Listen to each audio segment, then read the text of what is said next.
오늘도 잘 견디고 계십니까? 김명준의 뉴스파이터입니다. 윤 대통령이 헌재에서 비상계엄이 있었던 지난해 12월 3일에 아무 일도 일어나지 않았다는 걸 강조했는데요. 정작 아무 일도 일어나지 않은 건 동해 바닷속이었습니다. 기억나시죠? 대왕고래 프로젝트라면서 곧 산유국이 될 것처럼 막 발표했었잖아요. 혹시나 했지만 역시나였고요. 예나 지금이나 고래는 국회에만 있습니다. 무슨 얘기냐고요? 고래! 고래! 소리 지르는 의원들이요. 2월 7일 금요일 김명준의 뉴스파이터 본격적으로 시작해 보도록 하겠습니다.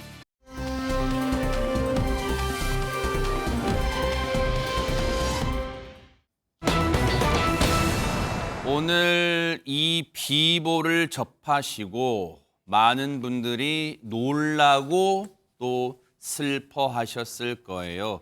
트로트계의 대부라고 불렸던 송대관 씨가 오늘 세상을 떠났다는 소식이 들려왔습니다. 먼저 생전 모습 영상으로 모시고 이어가 보도록 하겠습니다. 우리 부인처럼, 우리 집사람처럼 시집 와서 나를 위해서 헌신하고 사는 사람이 없어. 나는 오늘날 내 안에 이정심이가 없으면 이 자리에 없어요. 어디 폐인됐을 거야. 마음이 약한데. 노래 부르는 감정밖에 없는 사람인데. 나는 요즘에 내 아내가 불쌍해서 더 씩씩하게 살아주고 있어요. 내가 눈물을 흘리면 그 사람은 통곡할 사람이야. 우리 어머니 여기 계신다. 어머니, 아들 왔어요. 대관이 큰아들. 에이, 추운데 이거 늘 그리워요. 떠나신 지가 몇 년 됐는데도 항상 죄송하고. 그야말로 가요계의 또 하나의 별이 졌는데 이담 아나운서 앞서도 말씀드렸지만 너무너무 갑작스러운 소식이었습니다. 네, 맞습니다. 70년대 해뜰 날로 굉장히 큰 인기를 누리면서 전성기를 보냈던 트로트 가수 송대관 씨가 오늘 오전 별세했습니다. 향년 79세였는데요.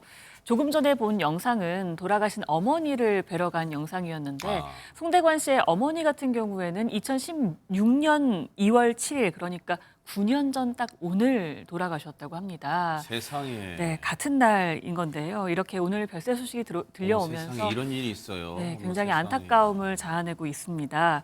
고인의 유족에 따르면요, 송대관 씨는 어제부터 컨디션 난조를 좀 호소했다고 해요. 그리고 오늘 오전에 서울대병원 응급실로 갑작스럽게 이송이 됐고 치료를 받던 도중에 심장마비로 세상을 떠나게 됐다고 합니다. 얼마 전에도 그 칸디다증이라고요. 칸디다균 감염으로 일어나는 그 질환인데 이것 때문에 입원 치료를 받았다가 상태가 호전돼서 퇴원하기도 했다고 합니다. 당장 다음 주에 가요 무대에 출연 예정이 되어 있었다고 합니다. 그럴 정도로 굉장히 활발하게 활동을 계속해서 이어오던 송대관 씨였기 때문에 팬들은 물론이고 많은 분들이 굉장히 황망한 마음을 감출 수가 없습니다.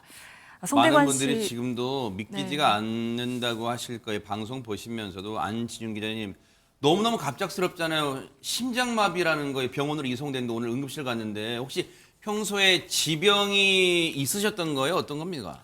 저는 불과 몇 달 전에도 통화를 나눴었습니다. 그래서 너무 믿기지가 않았고 이 소식을 접한 후에도 송대관 씨 핸드폰으로 전화를 걸었는데 아내분이 받으셨습니다. 근데 아내분께서 받자마자 바로 오열을 하셔서 너무 말을 잇기가 힘들었는데 일단 그동안 송대관 씨의 지병에 대해서는 얘기가 나온 적이 없었는데 아내분의 말에 따르면 담도암을 앓았다고 합니다. 근데 꽤 오랫동안 투병을 해서 5년 완치 판정을 이미 받았고 그 기간을 굉장히 힘들게 하지만 잘 버텨왔는데 갑작스럽게 이런 일을 당해서 너무 힘들다라는 말씀을 하셨고요. 세상에. 그리고 아내분이 이 얘기를 하셨습니다. 내가 직접 운전해서 왔는데라고 얘기하셨어요. 이게 무슨 얘기냐면은 집에서 전날 바로 어제까지 배가 아프다고 화장실도 자주 드나들고 이게 기력이 안 좋아져서 그래서 본인이 직접 운전해서 왔다는 거죠.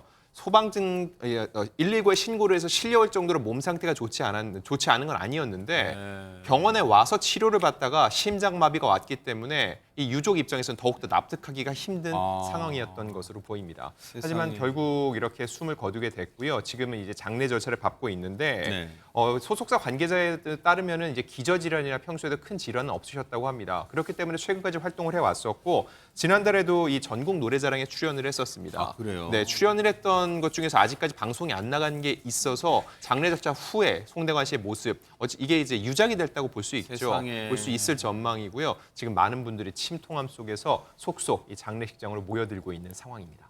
세상에 이게 웬일입니까 진짜. 지금 이제 빈소의 모습이고요. 다음 주에는 이제 가요 무대에 또 오를 예정이었다는데 너무너무 진짜 황망하자. 가족분들 얼마나 황망할 거예요. 팬분들도 마찬가지겠고. 진짜 이 선배 동료 가수분들도 황망한 마음 같을 거예요. 송대관 씨와 더불어서 트로트계의 이른바 4대 천왕이라고 불리셨던 분들, 이분들도 아마 지금 믿기지가 않으실 텐데요. 그분들 얘기를 들어봤습니다. 같이 한번 들어보시고 이어가 보도록 하겠습니다.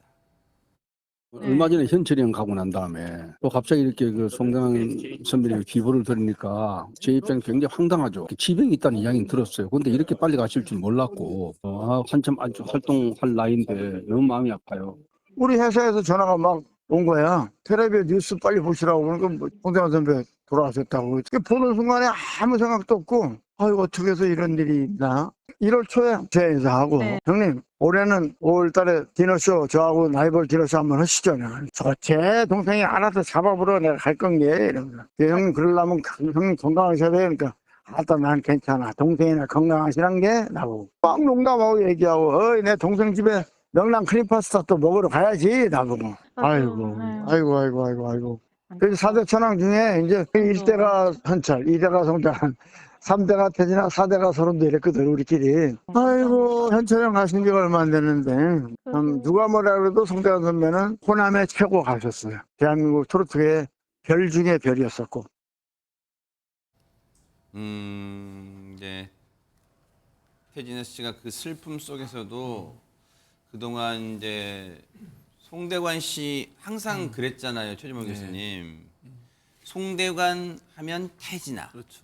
태진아 하면 송대관 늘 같이 따라다니는 이름처럼 됐잖아요. 늘 라이벌이면서도 동지적 관계, 우정 관계, 친한 형제 관계 뭐 그런 느낌이었잖아요. 근데 얼마나 지금 마음이 먹먹할까 그럼요. 진짜. 마치 형을 잃은 듯한 느낌일 거예요. 네. 그러니까 연예계에 들어와서 두 사람이 정말 서로 형 동생 하면서 성장해가고 같이 뭐 경쟁도 하고 네.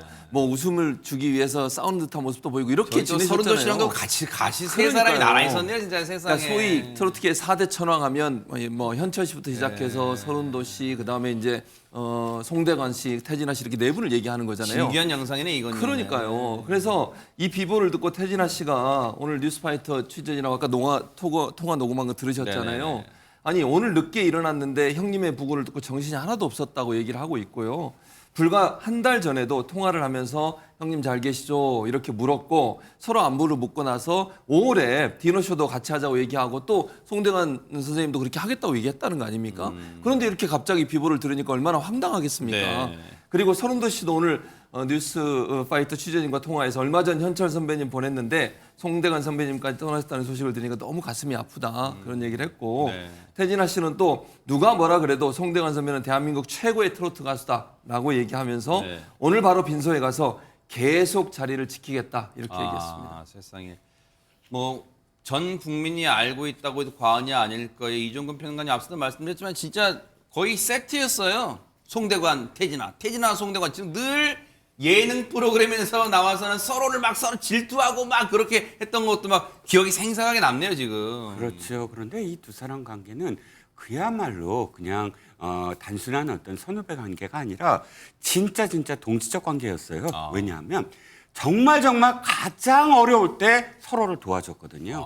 태진아 씨가 황망하게 미국으로 가야 될 상황이 있었어요. 그때 당시에 송대관 씨는 일찍이 미국에서 샌드위치 가게도 하면서 뿌리를 내렸었거든요. 그러니까 태진아 씨가 갑작스럽게 미국에 이제 와야 되는 어떤 상황이 되니까 태진아 씨를 엄청 도와줬어요. 미국에서 먼저 자리를 잡았기 때문에 그걸 태진아 씨가 잊지 않았고 또 최근은 아니지만 수년 전에 지금 그 송대관 씨가 진짜 어려울 때가 있었어요. 수십억 원의 빚이 또 갑작스럽게 다가오고 또 그것과 관련돼서 사기 혐의로 물론 대법까지 가서 무죄 혐의를 받았지만 그 당시에는 방송 출연도 못했거든요. 근데 당시에 태진아 씨가 굉장히 많이 도와줬다고 합니다. 뭐 생활비 등등을 도와줬고 그래서 두 사람의 관계가 정말 가장 힘들었을 때 옆에 있어준 사람, 힘이 돼준 사람 이런 관계였기 때문에 아까도 태진아 씨가 이야기했던 부분 중에 하나가 내 노래 제목처럼 동반자였다라고 이야기할 정도의 사이였습니다. 그러네요. 근데 얘기 듣고 보니까 장유민 변호사님, 송대관 씨 하면 그 히트곡 지금의 송대관 씨를 잊게 했다 해도 과언이 아닌 그 해뜰 날처럼 진짜 쨍쨍 그 승승장구 시절만 있을 줄 알았는데 지금 얘기 들어보니까 힘든 시절이 있었나 보네요. 네, 본인도 본인 인생에 대해서 돈과는 인연이 없었다 이렇게까지 이야기할 정도였는데요. 사실 별 중에 별이라고 동료 가수들이 호칭할 정도로 상당한 스타 자리를 오랫동안 유지를 했기 때문에 본인 표현에 따라도 500억 정도도 벌어봤다라는 거예요. 그런데 이 부인이 어느 날 한 대평 쪽에 굉장히 좀 좋은 땅이 있다. 대천에 내가 땅을 봤는데 이게 7만 평 부지인데 한번 사업을 좀 일으켜보고 싶다라고 해서 아내에게 좀 전적으로 맡기는 일이 있었다라고 합니다. 그런데 이게 워낙에 부지도 좀 넓고 크다 보니까 다른 사람들 돈까지 다 끌어다 아마 매입이 이루어졌던 것 같은데요. 이후에 뭐 원래 이 좀 시도하려고 했던 사업이 제대로 진행이 되지 못했던 측면이 있었던 것 같습니다. 결국에 이 부동산 개발을 통해서 돈이 돌아야 되는데 그게 완전히 막히게 됐고 그러다 보니까 이자에 이자가 불면서 한때는 이자의 원금까지 한 280억 원대의 빚더미에 오른 사실도 있었다. 이렇게 고충을 토로한 적이 있었는데요. 본인이 또 과거에도 이 TV 방송에 출연해서 그 당시에 내가 상당히 경제적으로 어려웠다. 그래서 사실 그 즈음에는 아까 짚어주신 대로 사기 혐의로 이 혐의도 받고 수사도 받고 결국에는 재판에까지 넘겨지면서 TV 출연도 한동안 못했습니다. 그렇지만 결과적으로는 무죄를 사기 혐의에 대해서 받았거든요. 그럼에도 불구하고 그 당시에 본인이 재기를 하려고 정말 노력하고 발버둥 쳐도 주변에서 가짜 뉴스, 정말 사실에 근거하지 않은 뉴스들을 마구 퍼뜨려서 또 다른 고통을 받았다고 토로했던 사실이 있습니다. 세상에. 아니 근데 안진용 기자님 그런 생각이 들어요. 지금 장유미 변호사님도 그 설명해 주셨고 이종근 평론가님 설명해 주셨지만 우리가 한때 아마 시청자분 그 생각 나실 거예요.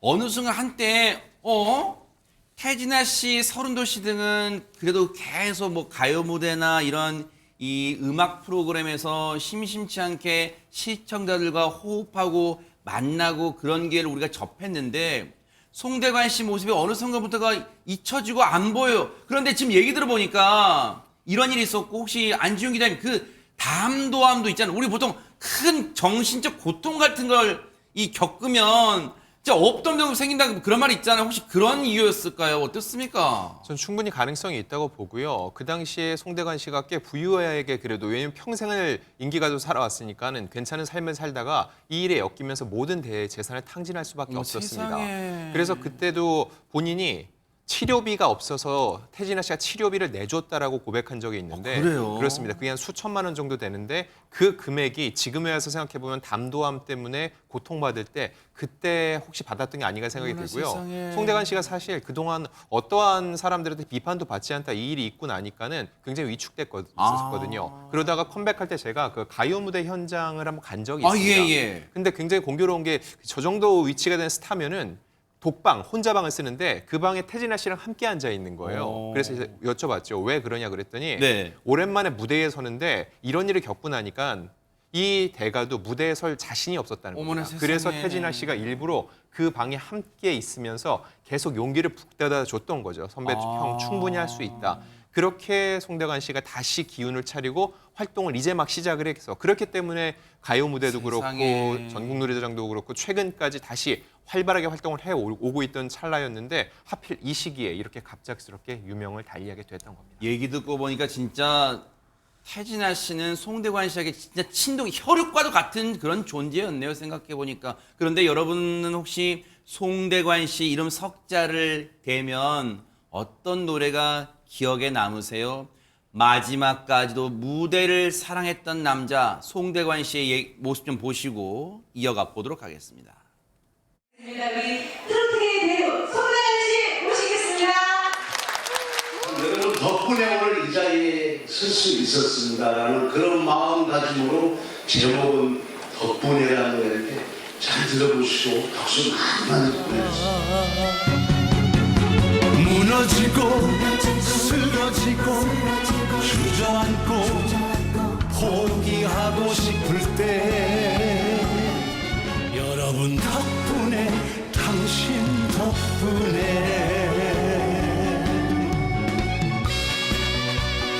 세월이 지나면서 그 욕심과 희망과 꿈은 많은데 현실은 안 따라주는 거야. 엉엉 우는 게 아니라 약간의 고통도 감추고 그다음에 인생을 노래하는 거야. 눈물 안고 왔단다 내가 왔단다 슬픔도 괴로움도 모두 비껴라 안 되는 일 없단다 노력하면은 쨍하고 돌아온단다.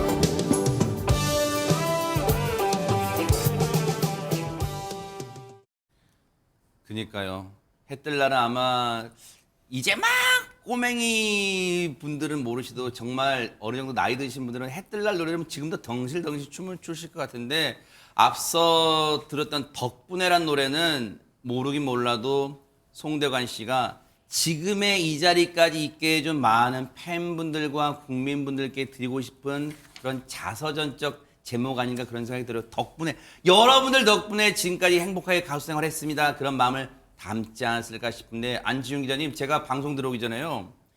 여러 인별그램을 좀 그 스타분들 걸 좀 제가 봤어요. 그랬더니 다 추모 송대관 씨와 같이 활동했던 모습 등을 올리고 추모 고인의 영면을 기원한 추모글도 올렸는데 거기에 보니까 꼭 가수분들뿐만 아니라 송대관 씨의 생전에 송대관 씨의 그 성대모사도 했던 분들 그런 개그맨 분들 전부 올리면서 추모를 하고 있어요. 하지만 송대관 씨는 우리 곁을 떠났지만 송대관 씨가 남겼던 곡은 그래도 우리가 계속 함께하지 않을까요? 어떻습니까?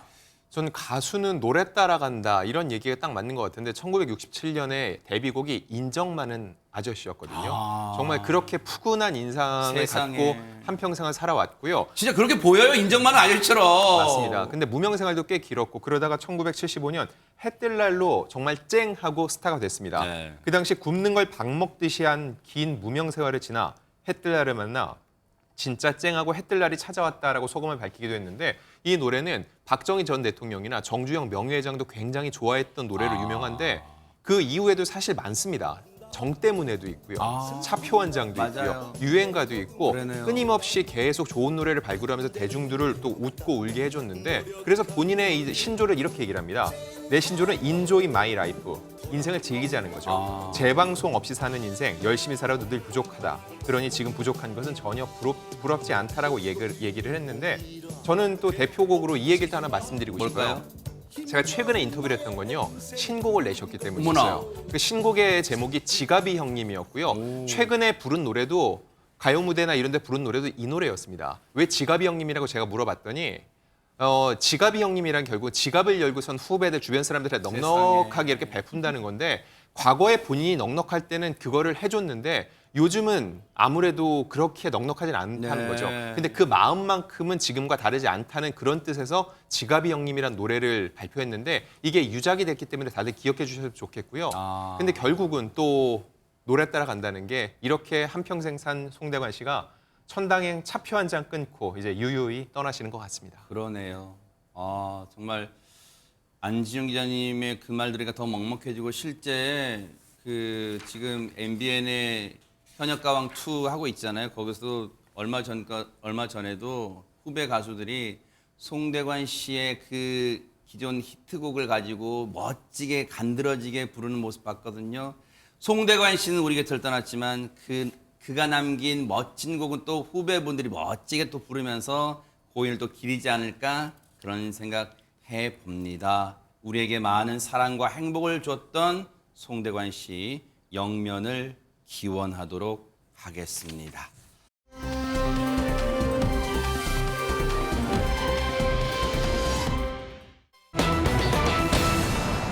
제목만 들어도 화가 치미는 것 같은데 대체 이런 짓을 누가 한 겁니까? 이담 아나운서. 제목에 써있듯이 차를 훔쳐 달아났다고 했잖아요. 차를 훔친 것도 어이가 없는데 이 사람의 정체를 알고 나면 정말 더 어이가 없습니다. 어떤 상황이었는지 먼저 영상으로 함께 보시겠습니다. 네네. 네, 깜깜한 밤 경기도 시흥 오이도의 한 도로 위를 달리던 중에 앞에서 빠르게 불빛이 다가오죠. 후진을 하는 겁니다. 그러더니 그냥 그대로 부딪히고 말았습니다. 뭐 이게? 뒷차 운전자가 경적을 울렸는데도요. 그냥 와서 부딪힌 겁니다. 그러더니 다시 직진을 해서 그대로 달아나 버린 겁니다. 이 흰색 차량의 운전자는요. 심지어 차량의 주인도 아니었다고 어머나? 합니다. 아니 본인 차도 아니고 아니 도로에서 밤에 깜깜한 밤에 후진한다는 누가 상상이나 할 수 있겠어. 근데 사고 조치도 안 하고 그대로 내뺐으면 장유미 변호사님. 맞습니다. 이 사고는요. 지난 1월 1일 그러니까 새해 첫날에 있었던 영상 보신 건데요. 왜 이렇게 우왕좌왕하면서 그대로 도주를 하느냐. 바로 음주 단속 중이었습니다. 이 경기도 시흥시 오이도 도로에서 경찰들이 이날 음주 단속을 하는 중이었는데요. 네. 이 모습을 보자 바로 음주 단속을 피하기 위해서 급히 후진을 했는데요. 네. 당연하지만 뒤따라오던 주행 중이던 차량이 있었겠죠. 어허. 그 차를 그대로 들이받았습니다. 네. 그런데 경적을 뒷차가 울림에도 불구하고 차에서 내리거나 뭐 상황을 살피는 행위 전혀 없이 그대로 도주를 한 사건입니다. 당시에 피해 차량의 블랙박스에 녹음된 음성 들어보면 저 차주분이 얼마나 놀라서 아마 동승자분도 놀라는 소리가 들렸는데, 그런데 안진용 기자님, 저 가해 차량 운전자가 현장에서 그대로 내뺐는데 보신 것처럼, 아니 그럼 저 차를 어떻게 잡아요? 저 사고가 난 건 시흥인데 수원에서 신고가 하나 들어왔습니다. 에? 도난 차량으로 추정되는 차량이 지금 방치돼 있다는 내용이었거든요. 어허. 그래서 경찰이 현장에 출동을 해보니까 네. 앞서 사고를 냈던 그 차량이 맞았습니다. 어머나? 맨 처음 사고 난 지점에서 무려 수십 킬로미터나 떨어진 곳인데 여기까지 차를 몰고 와서 버린 후에 달아났던 거였죠. 어허. 하지만 경찰들 이대로 있지 않았습니다. CCTV 동선을 역으로 추적을 해나갔고요. 네. 그 끝에 검거하는 데 성공을 했습니다. 네. 그런데 이 검거의 성공을 만끽하기도 전 이 동승자와 운전자를 보고 경찰들은 깜짝 놀라고 말았습니다. 에? 아니 저 가해 차량 현장에서 내뺀 운전자와 그 차량의 운전자와 동승자를 현장에서 보고 경찰이 왜 놀래요? 혹시 특수분장하고 있었어요 혹시? 그렇지는 않고요. 저도 깜짝 놀랐습니다. 바로 운전자와 동승자 모두 중학생들이었어요. 대박 사건. 이 중학생들은 수원의 중고차 업체들이 외부에 차를 쭉 전시하잖아요. 네. 그 차 중에 열쇠가 꽂혀 있는 차를 일부러 골라서 훔쳐서 오이도까지, 수원에서 시흥까지 40km를 상당한 달려서 거리잖아요. 왔다는 겁니다. 네. 그리고 사고를 낸 이후에 또다시 그대로 또 몰고 가서 수원에서 차를 버리고 달아난 겁니다. 야, 아니 얘기 듣고도 도저히 믿기지가 않아. 저 철딱선이 없는 녀석들. 근데 보세요. 보통 중고차 매장들이 그러면 차량에 열쇠를 꽂아두는 경우가 흔한가요? 어떻습니까? 근데 사실은 그렇지 않다고 그래요. 그러니까 중고차 매장에서 뭐라고 얘기하냐면 열쇠는 다 회수를 한대요. 그런데 그날 지금 사고가 난 날 평소에는 다 회수하는데 차를 늦게 보러 오겠다는 사람이 있어서 차를 꽂아놓고 퇴근을 했대요. 아하. 저는 이게 좀 문제라고 생각해요.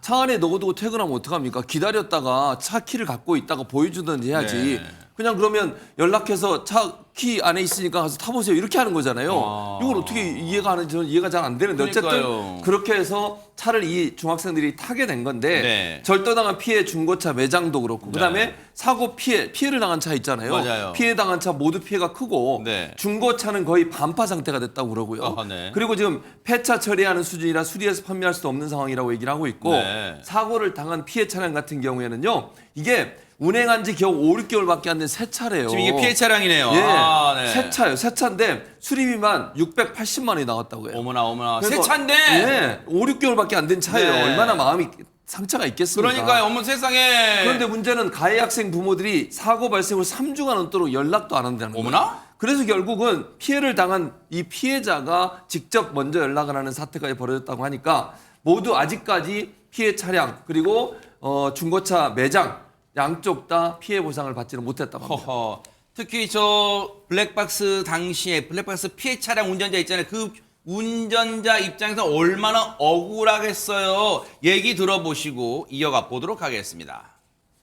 저는 허리랑 목 쪽 근육통이 좀 있었고 여자친구 핸들에 머리 박아서 두통이 오래 갔고요. 여자친구 어머니도 허리가 좀 아프셔서 제 차는 앞에 범퍼 다 날아가고 번호판이 가해자 차량 뒷범퍼에 박혔어요. 번호판이 뜯겨져 나와서 그 차에 붙어서 그냥 갔어요. 동무랑 연락을 했는데 보상을 못 해주겠다. 그 돈 못 주니까 전화 안 했죠. 저희는 못 해요. 이러더라고요. 그러면 그냥 법대로 진행하시는 건가요? 예, 저희는 그냥 그렇게 하려고요 하더라고요. 어디 괜찮으시냐, 무성하다는 말 한마디 없이 그렇게 하더라고요. 그래서 이제 보험을 알아봤는데 상대가 무보험이어서. 아니 엎친 데 덮친 격 설상가상 뭐 그런 상황이에요. 지금 장윤 변호사님 저 철딱선이 없는 중학생 둘이 남의 그 중고차 시장에서 중고차를 훔쳐 달아난 것도 지금 기가 찰 일인데 저 피해를 주고도 그 해당 부모들이 한단 말이에요. 우리 그거 뭐 보상 못 해줘요. 그 법대로 이게 무슨 말입니까 이게 지금. 그러니까요. 그런데 형사처벌은 면하기가 어렵습니다. 형사 미성년자의 나이는 만 14세인데요. 이 두 중학생 14세는 넘은 연령으로 파악이 됐습니다. 어허. 경찰은 운전을 한 학생 같은 경우에는요. 뺑소니 그리고 무면허 운전 혐의로 현재 입건해서 조사를 하고 있는 상황이고요.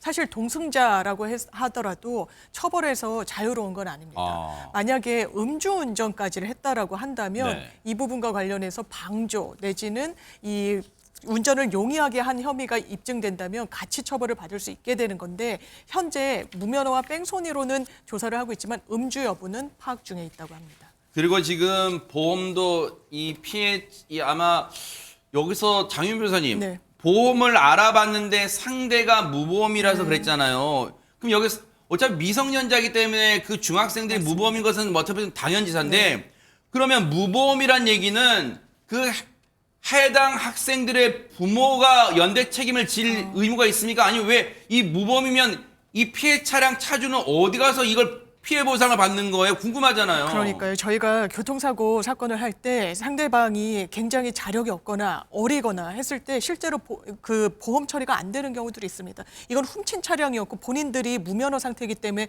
운전자 보험 등엔 가입할 수조차 없는 상황이었죠. 그러니까 피해 차량의 차주 같은 경우에는 보험으로 어떻게 보면 개인한테 돈을 받는 것보다는 회사로부터 보험 회사로부터 받는 게 훨씬 용이한데 아하. 그거 자체가 안 되는 거죠. 그러네요. 그러면 어떤 책임을 물려야 되느냐. 기본적으로 민사상도 법정 대리인이 별도로 부모로 돼 있는 미성년자입니다. 그리고 이 부모들은 여기에 대해서 주의 책임을 다하지 않은 법적 책임을 부담하고 있기 때문에 부모를 상대로 민사상 손해배상 이 소송을 통해 가지고 본인이 피해를 본 바에 대해서는 본인이 입증하면서 소송으로 구제를 받아야 됩니다.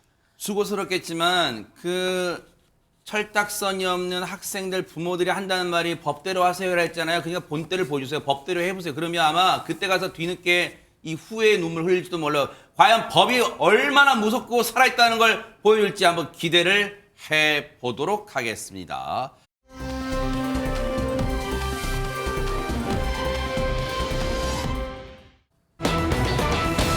앞뒤 바꿔볼게요. 어머, 아내를 위해 산으로 갔는데 그 간 사람도 팔 수 있는 배우다. 아하, 안진용 기자님. 아내를 위해서 불로초, 뭐 산삼 그런 캐러 갔어요 혹시? 자, 이분은 대장금, 허준, 상도, 동의와 같이 정말 네로라는 사극에서 감초 연기를 펼쳤던 나성균 씨인데요. 어머나. 자, 올해로 만 81세가 된 원로 어머, 배우. 이분. 그렇습니다. 얼굴 보면 많은 분들 기억하실 텐데 나성균 씨는 원래 1968년부터 약 20여 년간 한 방송국에 공채 성우로 활동을 했고요. 그 당시 최고의 인기 만화였던 캔디에서 무려 테리우스의 목소리를 맡았던 분입니다. 아, 원래 성우 출신이에요? 그렇습니다. 그러다가 1995년에 배우로 전향을 했는데 그때도 정말 걸출한 드라마에 출연을 했어요. 다름 아닌 한지붕 세 가족에서 촉새라는 별명의 만화가 역할을 맡았었거든요. 기억나요. 네. 그렇게 인지도를 쌓고 인기를 쌓다가 배우 활동을 넓혔고요. 시청률이 대박난 후에는 인기 사극에 정말 빠지지 않고 등장하는 감초 배우이자 명품 배우가 된 분입니다. 아니 평상복 차림보다는 역시 이담 아나운서 사극 차림하던 모습 하니까 바로 박수면 아 맞다 하시는 분 많을 텐데 근데 우리가 한동안 나성균 씨를 볼 수가 없었어요. 그렇죠. 한 근 10년 동안은 작품에서 뵐 수가 없었는데요. 네. 거기에 다 이유가 있었다고 합니다. 최근에 MBN 특종 세상에 출연해서 근황을 공개했는데요. 아까 말씀드린 것처럼 이제 만으로 벌써 81. 그러니까 이제 고령의 나이임에도 불구하고 네. 이렇게 산행을 한다고 해요. 그 험난하다는 강원도 산자락을 오르곤 한다고 하는데 어허. 심지어 지금 겨울이잖아요. 네. 험난한 산자락을 오르는 데는 다 이유가 있었다고 이유가 합니다. 있어요? 네, 어떤 이유인지 영상을 보시죠. 네네.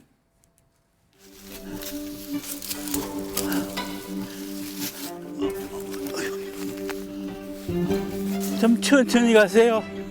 예. 네, 저기 말고버섯이에요. 아, 그러니까 그 보니 말고 비슷하게 생겼어요. 산이지만 지금 해서 요 밑에 가지고 맛을 한번 보세요.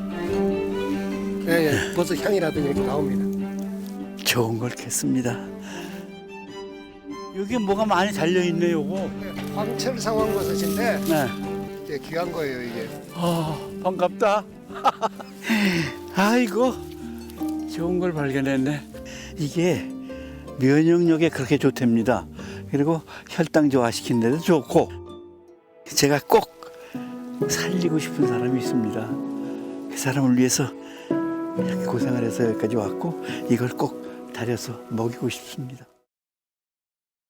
일단 나성균 씨가 잘한 것으로 보이는 건 전문가분하고 같이 동행한 것 같아요. 왜냐하면 버섯은요, 산에 있다고 다 좋은 버섯 아니에요. 독버섯, 화려한데 독버섯 많습니다. 근데 어쨌든 저 버섯을 장유미 변호사님 캐서 누구를 드리고 싶은가 봐요, 지금. 맞습니다. 바로 아내입니다. 왜냐면 아내가 지금 투병 중에 있기 때문인데요. 나성균 씨는 이렇게 아내를 위해서 귀한 버섯이나 아니면 좋은 약초를 구하기 위해서 약초꾼들을 대동하고 실제로 이렇게 산에 나서고 있다라고 합니다. 나성균 씨의 아내는 이 날씨보다 12살이 어린 윤미숙 씨인데요. 현재 혈액암 투병 중에 있다고 합니다.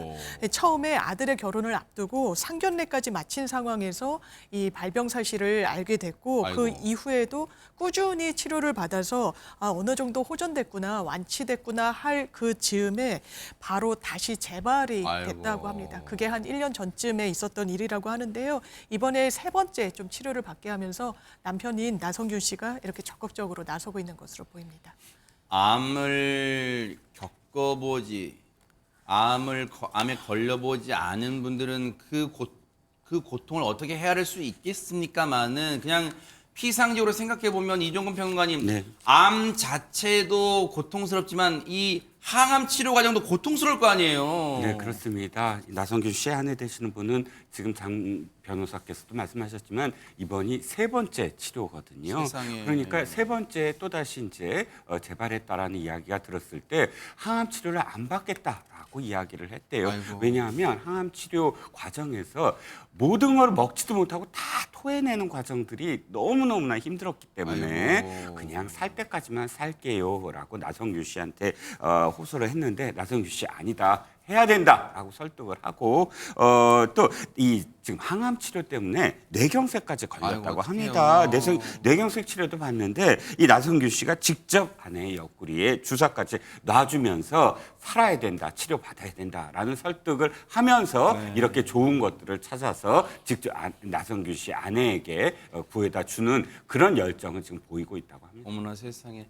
사랑하는 아내의 고통스러운 모습을 곁에서 지켜봐야 하는 나성균 씨의 가슴 또한 얼마나 찢어질까요? 얘기 들어보시고 이어가 보도록 하겠습니다. 암 얘기를 많이 했지만 우리한테 암이 뭐 오겠어라고 그냥 쉽게 생각을 했다가 그때는 뭐가 좀 하늘이 무너진 것 같은 그런 생각이 들었어요, 진짜. 그러니까 내가 병을 대신 걸릴 수도 없고 그게 가슴이 좀 아파요, 가끔. 늘 집사람 걱정이지 뭐. 저러다가 확 나빠지지 않을까 뭐 그런 걱정. 잘못될까 그런 걱정. 그런 걱정이지 뭐.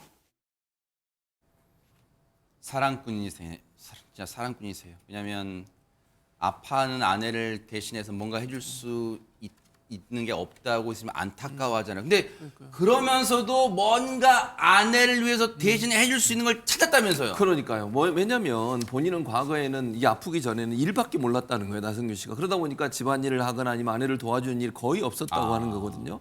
그런데 옛날에 아내를 못 도와준 게 너무 후회가 된다는 거예요, 지금. 그래서 이제부터는 조금이라도 실천해보기로 마음을 먹었고, 그래서 청소, 설거지, 쓰레기 버리기, 빨래, 요리 등 지금 이런 모습인가 보네요. 그렇습니다. 네. 과거에 안 했던 집안일을 도맡아서 하게 됐다고 합니다. 네. 그리고 나성균 씨는 예전에 부엌 들어간 부모님들이 여기 들어오지 마라, 여기 들어오는데 아니야 이러잖아요. 남자들이 어디 부엌을 들어와 이런 얘기 하잖아요. 아, 이거 발도 씻겨주시네요. 그러니까요. 그런 모습도 보여주고 그래서 혼냈다고 하는데 설거지는 몸에 아직 안 배어서 힘들지만 지금 많이 변했다고 얘기를 하고 있고 네. 자신감을 내비치고 했지만 그런데요. 아직 초보 살림꾼이라 아내분이 가끔 핀잔도 드신대요. 네. 열심히 잘하라고. 근데 그럼에도 불구하고 초보 살림꾼 나성균 씨는 아내 사랑하는 마음만 가지고 네. 지금도 열심히 실천하고 있다고 합니다. 근데 나성균 씨 아내 입장에서는 그 마음은 고마우면서도 잔소리를 하는 이유가 서툴러서만 그런 건 아니래요. 그 숨은 이유가 있대요. 얘기 들어보시고 이어가 보도록 하겠습니다.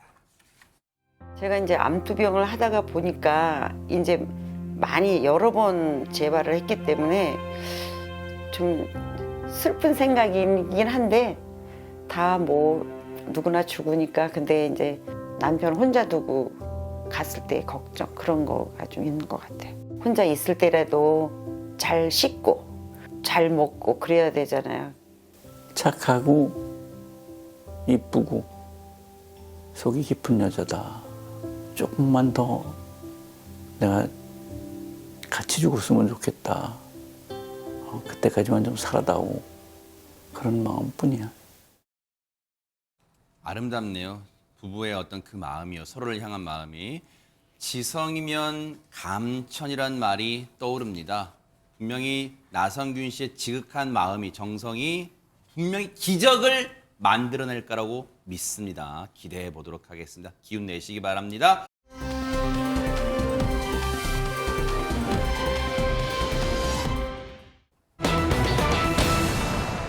세상에 이번 이 얘기는요. 정말 여러분 귀 쫑긋 세우고 잘 들어보세요. 듣고도 믿기지 않는 일이 벌어졌습니다. 이담 아나운서.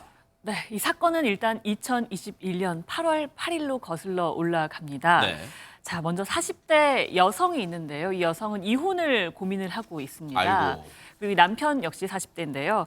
어느 날 8월 8일이라고 했잖아요. 이날 새벽에 주거진 12층 아파트 12층 베란다에서 이혼을 고민하던 이 아내가 남편을 밖으로 밀어서 살해를 하려고 시도를 합니다. 어머나. 하지만 남편의 저항으로 이건 미수에 그쳤습니다.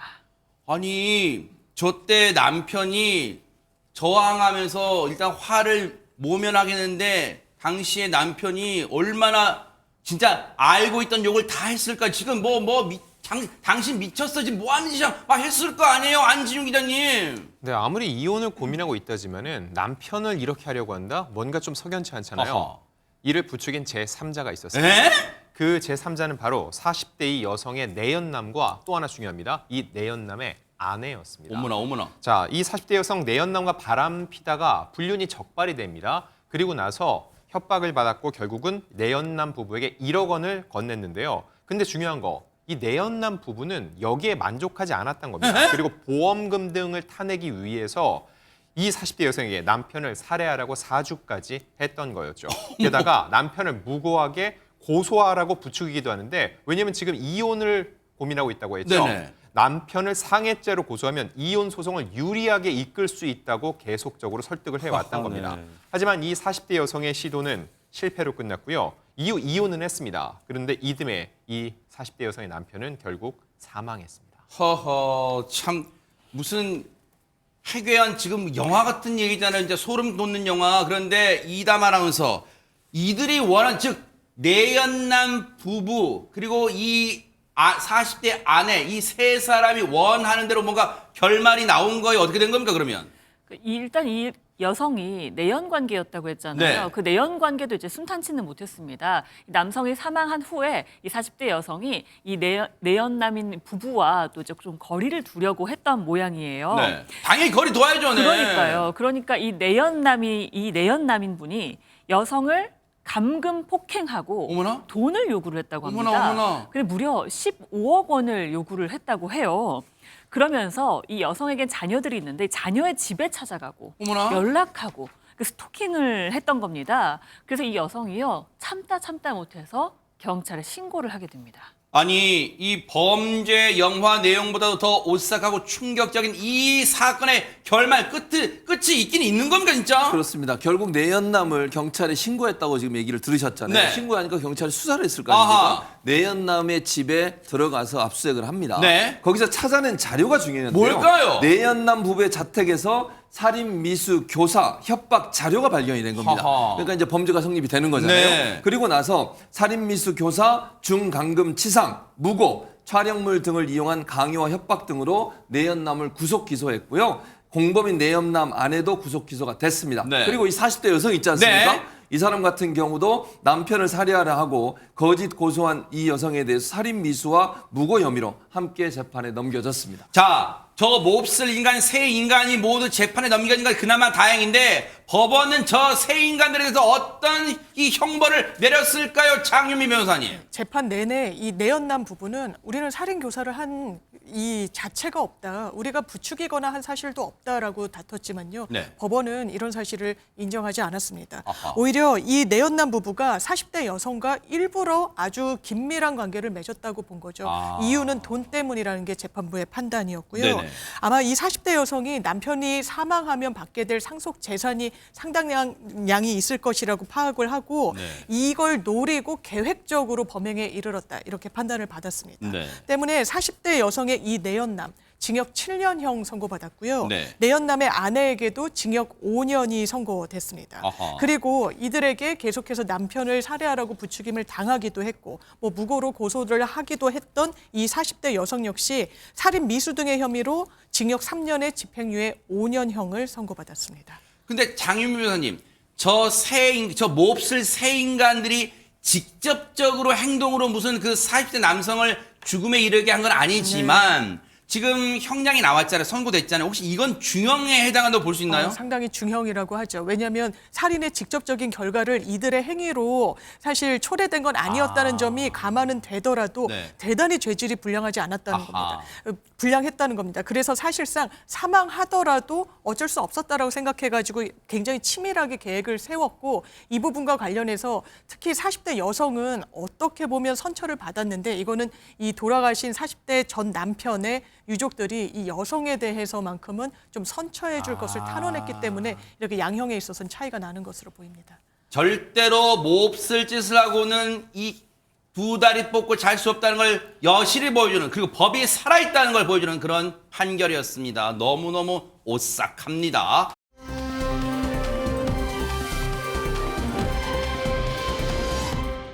자, 그런가 하면 지금 전 세계가 바삐 돌아가고 있는데 첫 번째 소식은 이담 아나운서가 준비하고 있습니다. 네, 첫 번째 소식은 미국으로 한번 아하, 가보겠습니다. 영상 함께 보시죠. 네네.